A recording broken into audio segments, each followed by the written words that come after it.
इस क्रिया के दौरान जो भी मनुष्य है उस मनुष्य में लिंग का निर्धारण कैसे होगा। अपने यहाँ पर ये प्रकृति में ऐसी मिथक या धारणाएं रहती है कि लड़कियां उत्पन्न क्यों होती है, लड़के उत्पन्न क्यों होते हैं, लड़का उत्पन्न होने की संभावना कब रहेगी, लड़की उत्पन्न होने की संभावना कब रहेगी, जुड़वा यानी ट्विंस कब उत्पन्न होते हैं। इन सारी बातों को आपको इसी टॉपिक के अंदर मैं स्पष्ट करने वाला हूं। अर्थात किसी के लड़का पैदा हो रहा है तो वो एक माँ की वजह से हो रहा है या पिता की वजह से हो रहा है, और लड़की उत्पन्न हो रही है तो उस लड़की के उत्पन्न होने का अपने यहाँ के समाज में ऐसी धारणा रहती है कि लड़कियां उत्पन्न हो रही है तो वो माँ की वजह से हो रही है। और किसी माँ के यदि बार बार लड़कियां उत्पन्न हो रही है, कोई महिला यदि बार बार लड़कियों को जन्म दे रही है, इसका मतलब वो उसके संस्कार अच्छे नहीं है या समाज में वो अच्छी नहीं है, उसको समाज में कुरूप दृष्टि से देखा जाए, वो एक बहुत बड़ी गलत धारणा है। क्यों गलत है, क्या गलत है, इन सब बातों को आप आज इसी टॉपिक के अंदर इसी वीडियो में समझने वाले हैं।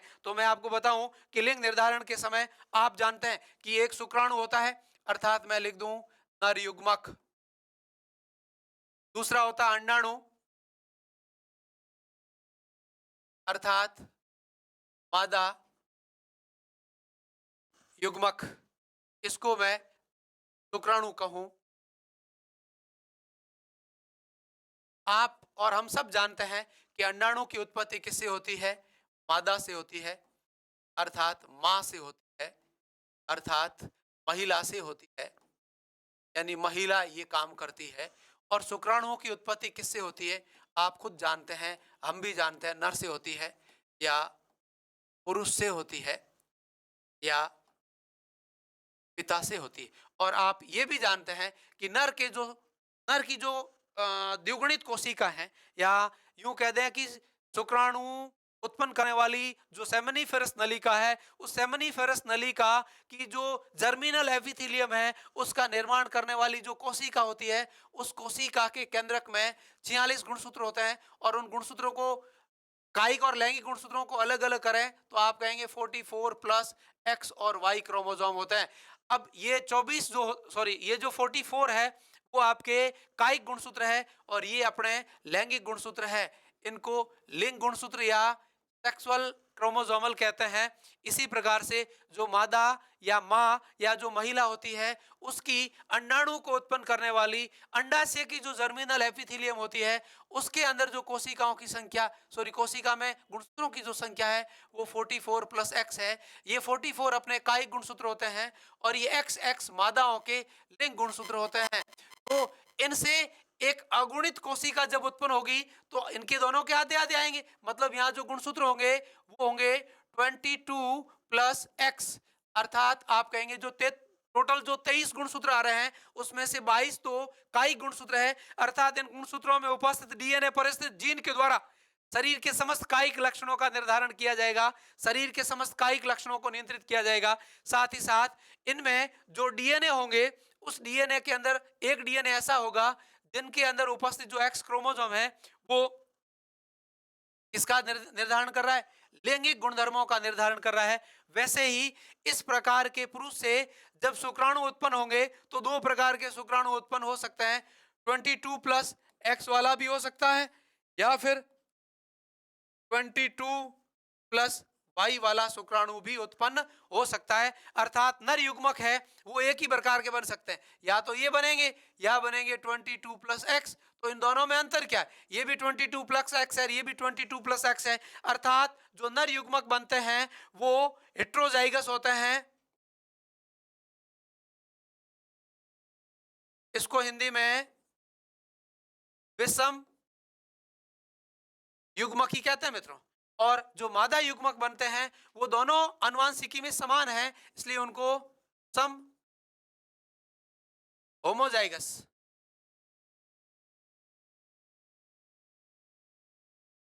तो जो मादाएं होती है वो होमोजाइगस होती है और जो नर होते हैं वो हेट्रोजाइगस होते हैं। मादाएं जो होती है वो सुन,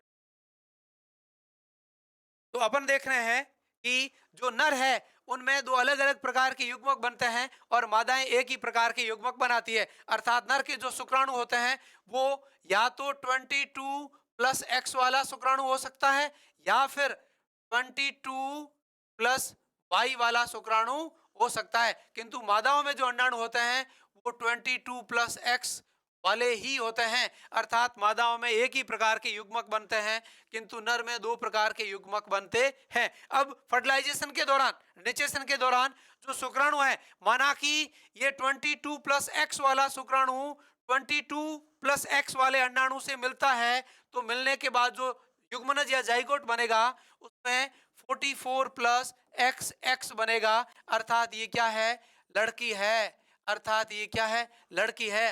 अब इस अवस्था में न होकर के अगली स्थिति बने और ये 22 प्लस वाई वाला शुक्राणु 22 प्लस एक्स वाले अंडाणु से मिले, तो जो अगली संतति बनेगी वो 44 प्लस एक्स वाई बनेगी। क्या स्थिति पैदा हो रही है, आप कहेंगे कि साहब लड़का है। अब महिलाएं तो देखिएगा, लड़का उत्पन्न होगा या लड़की होगी संतति के रूप में, तो मैं कहूं तो महिलाएं तो एक ही प्रकार की युग्मक बनाती है। अर्थात उसमें जो भी अंडाणु बनते हैं, चाहे राइट ओवेरी से बने, चाहे लेफ्ट ओवेरी से बने, चाहे 15 साल की अवस्था में बने या चाहे 45 साल की अवस्था में बने, जिस उम्र में भी बनेंगे वो हमेशा क्या होंगे, 22 प्लस एक्स वाले ही होने, क्योंकि उनमें जो लिंग निर्धारण करने वाले गुणसूत्र है वो एक्स एक्स होते हैं। अर्थात इनमें 22 प्लस एक्स प्रकार के अंडाणु ही बन सकते हैं। अर्थात मादाएं सदैव क्या होती है, समयुग्मकी होती है, किंतु नर में बनने वाले जो शुक्राणु है वो अलग अलग है। कुछ शुक्राणु 22 प्लस एक्स के बनते हैं और कुछ शुक्राणु 22 प्लस वाई के बनते हैं। यदि 22 प्लस एक्स वाला शुक्राणु 22 प्लस एक्स वाले अंडाणु को निषेचित करता है, तो इस निषेचन की क्रिया के दौरान, इस फर्टिलाइजेशन की क्रिया के दौरान बनने वाला जो युग्मनज या जाइगोट होगा वो 44 प्लस एक्स एक्स गुणसूत्रों वाला होगा। अर्थात ये जो है वो किसका है, ये गुणसूत्र किसका है, महिला का है। अर्थात उत्पन्न होने वाली संतति क्या होगी, लड़की होगी। अब अगली निषेचन की अवस्था ऐसी आ सकती है कि 22 प्लस वाई वाला शुक्राणु 22 प्लस वाई वाला शुक्राणु 22 प्लस एक्स वाले अंडाणु से मिल जाए, क्योंकि अंडाणु तो एक ही प्रकार के बनते हैं, तो जो अवस्था पैदा होगी वो 44 प्लस एक्स वाई होगी। और 44 प्लस एक्स वाई किसके होती है, लिंग किसका होता है, नर का, पुरुष का होता है। अर्थात लड़का उत्पन्न होगा। तो जब भी प्रकृति में नई संततियां उत्पन्न होती है तो उसमें लड़का होगा या लड़की, इस बात का निर्धारण पुरुष से उत्पन्न होने वाले या पुरुष के नर युग्मकों में, पुरुष के नर जन्नांगों में उत्पन्न होने वाले नर युग्मकों यानी शुक्राणुओं द्वारा निर्धारित किया जाता है। मित्रों, इस बात को एक बार फिर से क्लियर कर लें। अर्थात कभी भी लड़का या लड़की उत्पन्न होने का दायित्व या जिम्मेदारी महिलाओं पे नहीं डालनी चाहिए। महिलाएं इसमें 1% भी निर्दोष नहीं है। उनसे तो बिचारियों से एक ही प्रकार के मादा युग्मक ही उत्पन्न हो रहे हैं। मैं इस माता शक्ति को प्रणाम करता हूं कि इतनी बड़े आरोप लगाने के बाद भी वो, आप देखिएगा कितनी सहजता से उस आरोप को स्वीकार करते हुए चुपचाप बैठी वो आरोप सुनती रहती है और उसके विरुद्ध में कोई प्रतिक्रिया नहीं देती है। माताएं जननी जनस्य भवति, अर्थात नए सृष्टि और संसार को उत्पन्न करने की क्षमता रखने वाली महिला इतने बड़े आरोप को लेती है। आरोप किसका रहता है, लड़का होगा या लड़की उत्पन्न होगी, इसका कारण कौन होता है, इनका घोतक कौन होता है, पुरुष होता है। और वही पुरुष उठ के महिला को कहता है कि तू लड़का उत्पन्न नहीं करती है। ये प्रकृति में या यूं कहें समाज में एक बहुत बड़ा कलंक है। इसलिए मैं ये वीडियो सुनने वाले प्रत्येक जीवित व्यक्ति को ये मैं आज संदेश देना चाहता हूं कि आप प्रकृति में लड़का या लड़की उत्पन्न होने का कारण कभी भी मातृशक्ति को नहीं मानिएगा, क्योंकि इस कार्य का उत्तरदायित्व या इस क्रिया में उत्तरदायी जो होता है वो पुरुष होता है और पुरुष भी नहीं। अब ये तो प्रकृति होती है उत्तरदायी। अभी आप फर्टिलाइजेशन देख रहे थे, फर्टिलाइजेशन में हजारों करोड़ों शुक्राणु मुक्त होते हैं, उसमें से कौन सा शुक्राणु पता नहीं इस संघर्ष को पार करते हुए सबसे पहले जाके अंडाणु को निषेचित करेगा और अंडाणु को निषेचित करके और भावी युग्मनज या जाइगोट का निर्माण करेगा। जो शुक्राणु सबसे पहले जाएगा, माना कि अंडाणु को भेदित करने वाला सबसे पहला शुक्राणु 22 प्लस एक्स वाला होगा, तो सदैव लड़की ही उत्पन्न होगी। कोई इसमें डाउट होने की बात नहीं, कोई उसमें शंका रखने की बात नहीं। और उस अंडाणु को भेदित करने वाला यदि पहला शुक्राणु 22 प्लस वाई का होता है तो लड़का ही उत्पन्न होगा। इसमें कोई किंतु परंतु की बात नहीं आती है। अब कभी ये पूछा जाए, प्रश्न ऐसा पूछा जाए कि एक दंपति है, उनके 5 लगातार लड़कियां उत्पन्न हो गई है। अब छठे संतान उनकी उत्पन्न होने वाली है। तो आप जीव विज्ञान के विद्यार्थी होने के नाते क्या अनुमान दर्शाएंगे या क्या अनुमान प्रमाण देंगे कि छठी होने वाली जो संतति है वो लड़का होगी या लड़की? अपने उत्तर की कारण सहित व्याख्या कीजिएगा। यानी आपसे इस प्रश्न में पूछने वाले प्रश्नकर्ता ने केवल और केवल सेक्स डिटर्मिनेशन या लिंग निर्धारण की बात पूछी है। तब आप ये कहेंगे कि पहले चाहे कितनी भी लड़कियां हो या कितने भी लड़के हो, नई संतति में लड़का या लड़की उत्पन्न होने की संभावना सदैव 50-50% यानी 50-50% रहती है।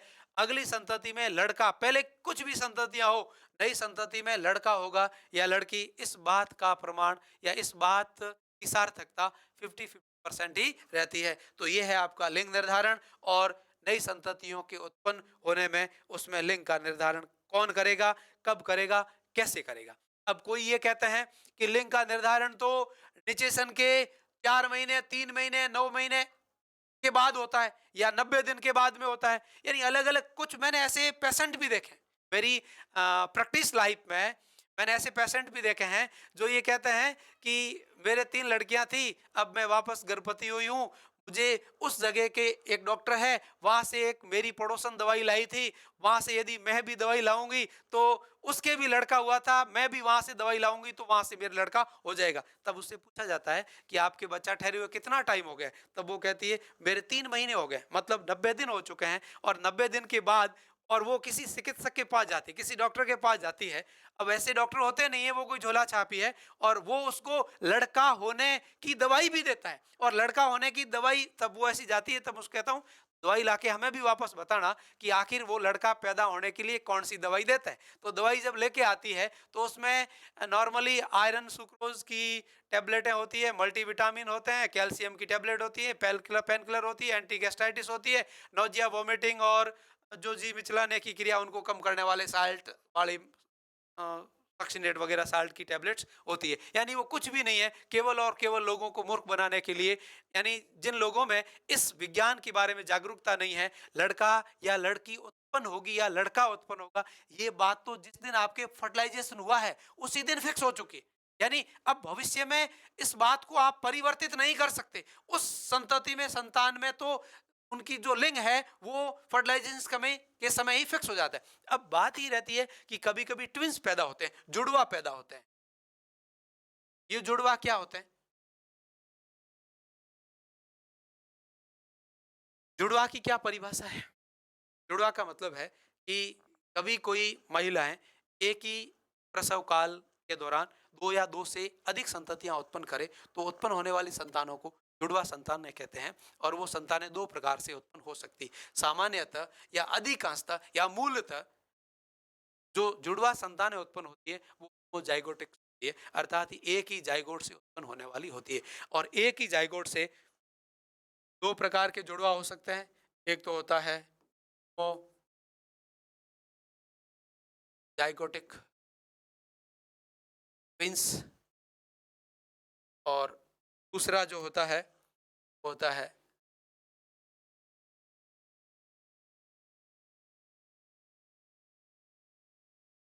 होमोजाइगोटिक ट्विंस, और जो दूसरा जो होता है वो हेट्रोजाइगोटिक ट्विंस होता है।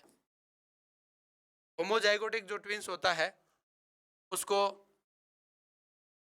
होमोजाइगोटिक जो ट्विंस होता है उसको आप एक ही जाइगोट से उत्पन्न होने वाले जुड़वे कहते हैं।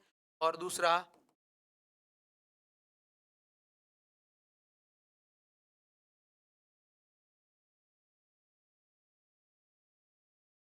हेट्रोजाइगोटिक ट्विंस जो होते हैं वो अलग अलग जाइगोट से उत्पन्न होने वाले जुड़वा होते हैं। अब होमोजाइगोटिक ट्विंस का मतलब क्या होता है कि इस प्रकार से फर्टिलाइजेशन हुआ, फर्टिलाइजेशन के दौरान ये द्विगुणित युग्मनज या जाइगोट की उत्पत्ति होगी। ये जाइगोट अपनी विदलन अवस्था में जाता है। आगे अपन भ्रूणीय परिवर्तन पढ़ने ही वाले हैं। उस भ्रूणीय परिवर्तन के अंदर पहली जो अवस्था आएगी विदलन प्रावस्था आती है। विदलन प्रावस्था में कोशिका जो है, अभी जो जाइगोट बना है ये जाइगोट अभी भी एक विशेष प्रकार की मेम्ब्रेन से आवृत रहता है। और उस मेम्ब्रेन का जो नाम है वो जो पहले था, यानी अंडाणु की जो झिल्ली थी कोरोना रेडिएटा, उसी झिल्ली से अभी भी आवृत रहेगा।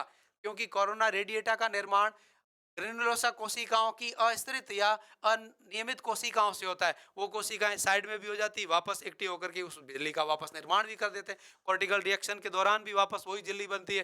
तो जो कोरोना रेडिएटा मेम्ब्रेन है उससे आवृत रहेगा और उसके अंदर ही अंदर कई कोशिकाएं समसूत्री विभाजन द्वारा विभाजित होते हुए अपनी संख्या बढ़ाती है और संख्या बढ़ाने के बाद वो जो युग्मनज बना है, बहुकोषीय की युग्मनज बना है, वो द्विकोषी की अवस्था बनी। माना कि एक जाइगोट बना, युग्मनज बना, उसमें एक द्विगुणित कोशिका 2n का एक कोशिका थी। ये कोशिका विभाजित होकर के अंदर दो कोशिकाएं बनाती है।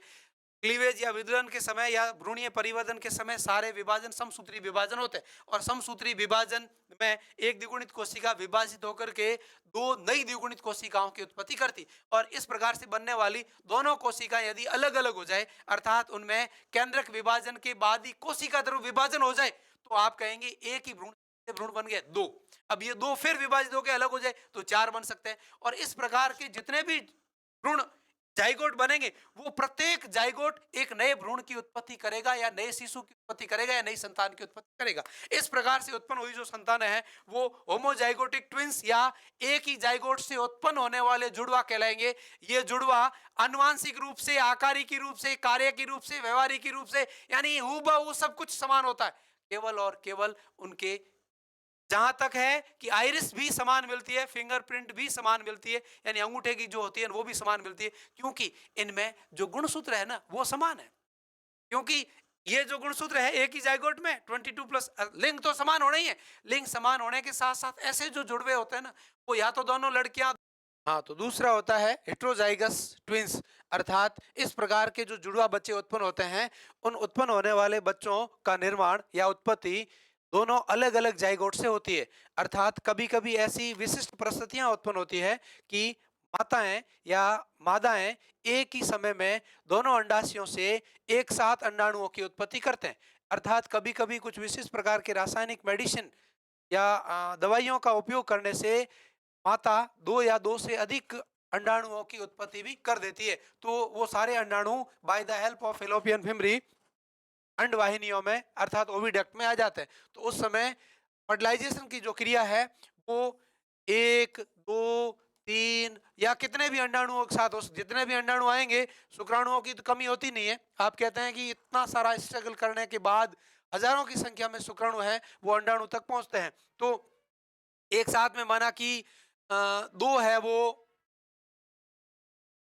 एक साथ में दो अंडाणुओं का निषेचन होता है तो आप कहेंगे दो जाइगोट्स बने, दो जाइगस बनेंगे, दो जाइगोट बनेंगे अलग अलग और इन दोनों जाइगोट से आगे क्या होने वाले, दो बच्चे उत्पन्न होने वाले हैं। अब ये जो बच्चे उत्पन्न होते हैं ये बच्चे आनुवांशिक रूप से समान नहीं होते हैं अर्थात इनकी आनुवांशिक संरचना है वो अलग अलग होती है। क्योंकि और आनुवांशिक संरचना अलग अलग होने के साथ साथ इनके जो लिंग है वो तो समान भी हो सकते हैं और अलग अलग भी हो सकते हैं। क्योंकि लिंग निर्धारण आपने पहले ही पढ़ा है कि लिंग निर्धारण यानी फर्टिलाइजेशन की जो क्रिया होती है उसी समय सेक्स का डिटर्मिनेशन हो जाता है, उसके बाद सेक्स डिटर्मिनेशन का कोई इश्यू नहीं रहता है। तो ये सारी बातें थी हेटेरोजाइगस और होमोजाइगस ट्विंस के अंतर्गत।